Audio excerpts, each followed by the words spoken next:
Well, hey everybody, it's Dave and Bo. It is the 27th of June. We're in the evening here, 2026, and we're gonna head out and take a look at the yard. We recorded this morning. I will tell you it was a great video.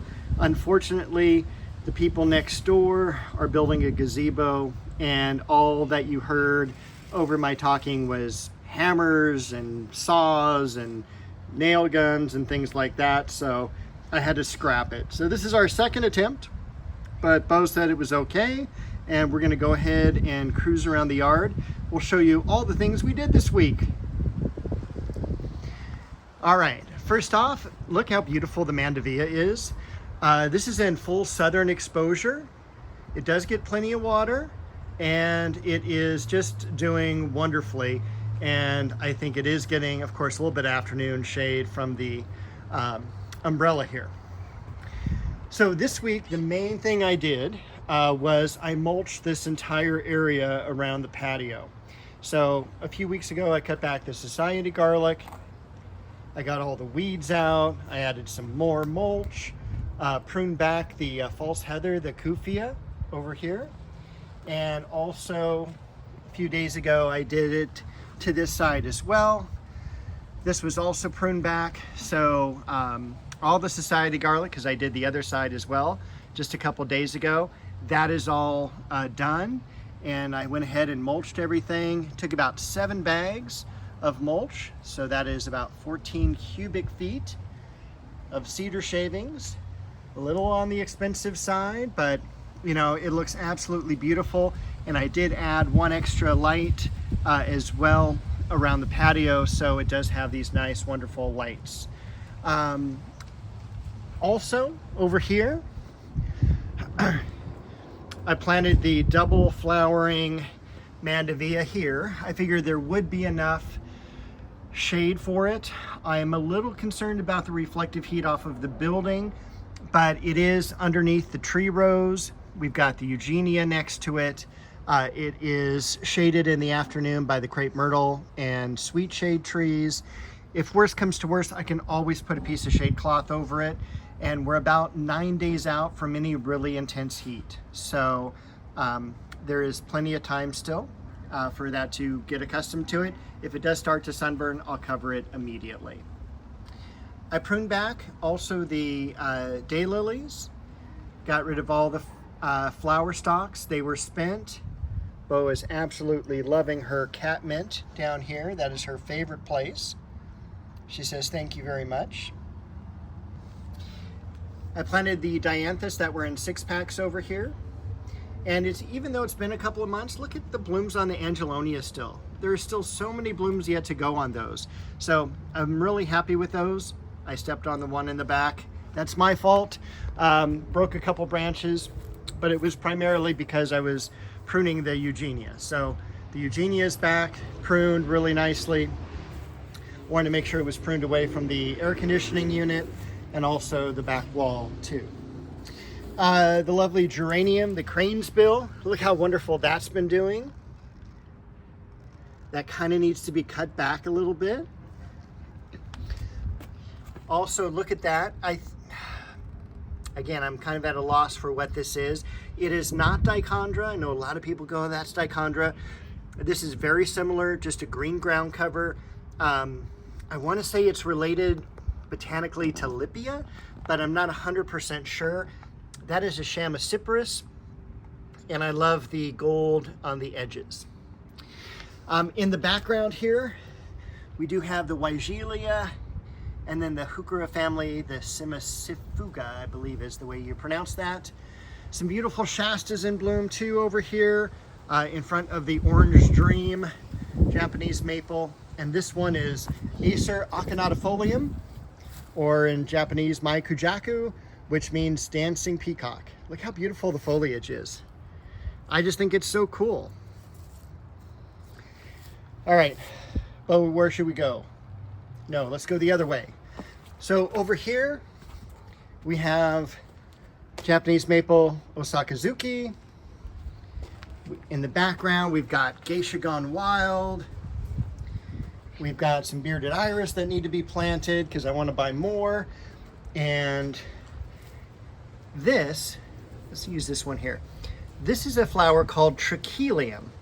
Grows in the shade, likes to be on the wet side, but what beautiful flowers. I just think they're so different and so vibrant. This is Acer Shirasawanum Orium. I also spent some time, and by the way, this is Kanishi, threadleaf maple. I spent some time adding some soil to some containers that had gotten low. So like the Hymnanthus was just pretty much all bulbs, all the soil had washed out. Spent some time working on that this week. I do need to get more of these planted. Hello, Bo. You can also see this Hymnanthus back here is pretty much dormant, but take a look at the size of those bulbs. I mean, that is a fist-size bulb there. And there's at least 4.5, if not 5, we could call that. I'm not going to split these up at this time, but eventually they will be split. Most of the foliage has pretty much died down now, and they can be cut back.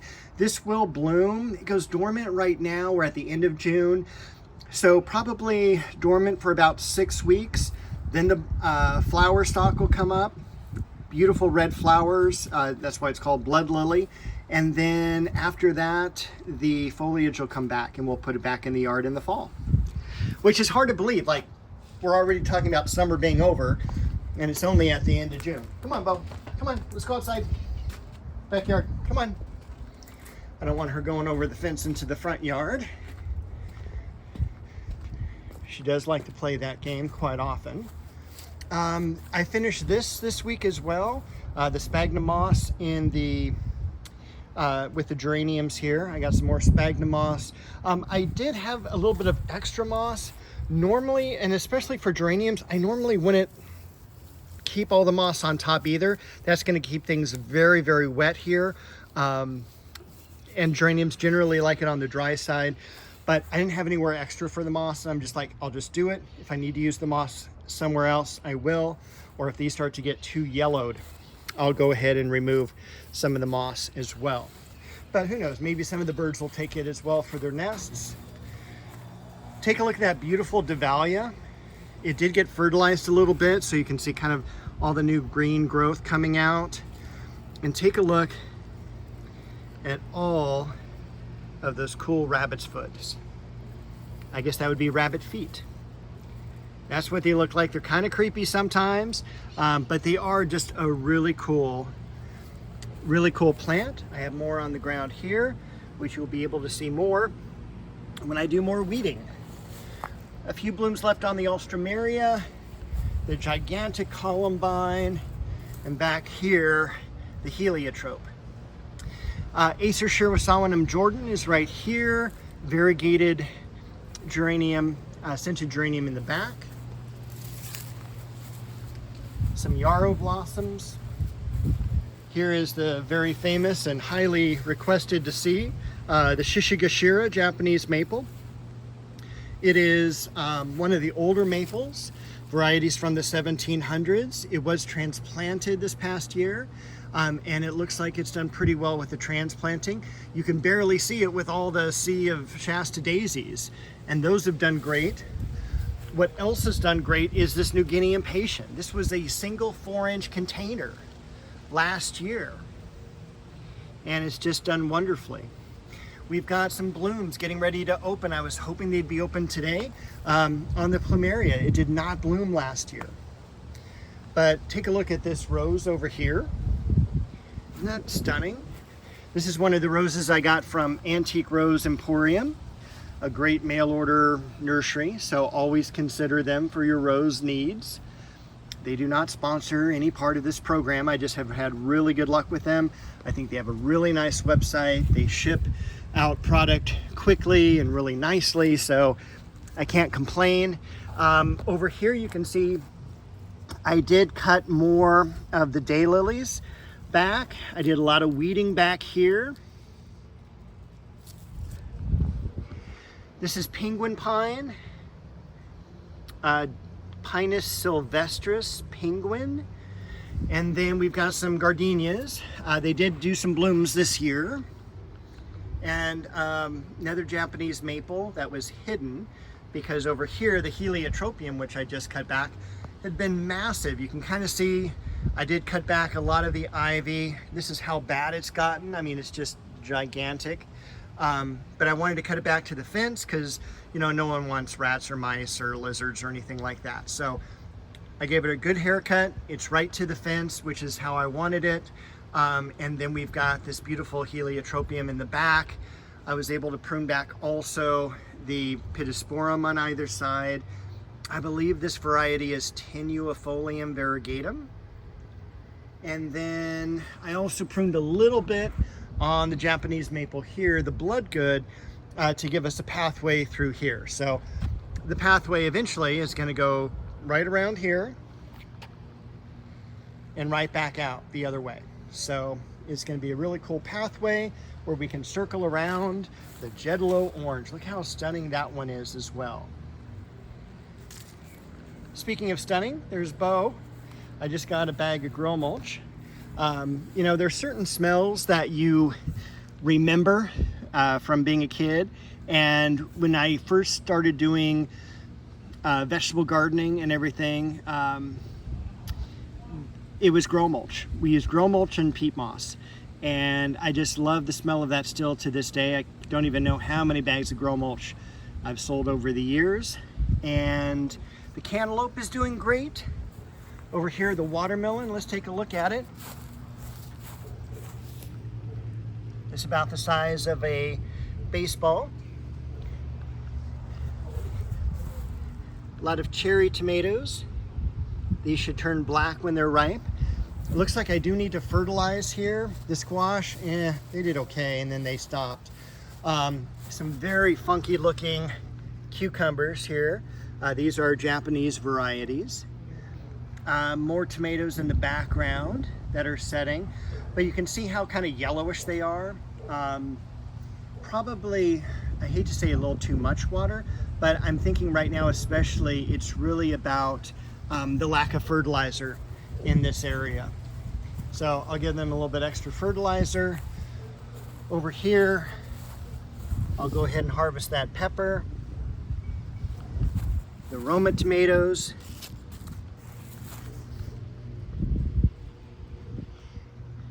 And then we've got, looks like it already split, but we've got a Japanese black trifle as well. One of the things too that I'm really pleased about is the berberis here. And it was against the far fence way over there by the cherry tree. Went ahead and transplanted it. It's getting more water. It's in a much nicer area. It's getting some afternoon shade. It's just a much, much better location for it. And it has totally leafed out and done wonderfully. I noticed also the dahlia behind growing up again. This is the 3rd or 4th year now I've had that dahlia. Dahlias are very difficult here in this garden. I don't know why. This is Japanese maple bronze age as we get a windstorm coming through here, but look how stunning that growth pattern is. Dianthus. This is rose French vanilla, one of my favorites. We'll cruise around inside the garden here. I'll tell you about those in just a moment. But I wanted to show you the chocolate cosmos. Just such a cool, vibrant, dark color for the garden. I mean, look at that, how stunning that is. And it does smell like chocolate. Rose Blue Girl over here. And you can see I have got a couple 4x4 fence posts. I'm starting to work on replacing this fence over here. If you remember, this fence was falling down. I got that braced up. I got 3 panels done. I need more time to do more. But I'm gonna start on this section first, and also that way too, we can line up the bricks with the 4x4, because this obviously is not good. It just doesn't, there's just not enough room for the door to open. So I went ahead and got enough wood for the new doors and everything like that, so I can start working on this section as well. Take a look at the lilies. Look how beautiful they are. Oh my gosh, they are so fragrant too. They tend to be more noticeable in the morning than any other time of day.